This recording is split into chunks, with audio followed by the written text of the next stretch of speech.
But who's behind this glorious madness? And why, in a world that seems less keen on wantonly burning dinosaurs, do such a mad engine? And how on earth would you get it to pass emissions regulations? Time to hear from the boss, who used to be a founding partner at none other than Pagani. Crafla è il più grande sogno che avevo nel cassetto. Sono riuscito a farlo già una volta con Pagani Automobili quando ero socio fondatore anche di Pagani Automobili.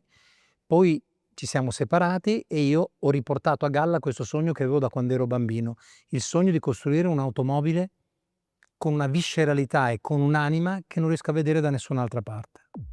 Is it possible to make all of this work? Well, that's yet to be decided, but it sounds like this.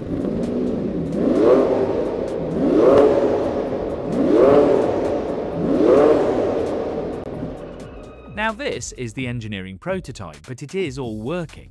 And even though we're in a warehouse, it does sound chunky. And even with the turbos, you can still tell it's a V12.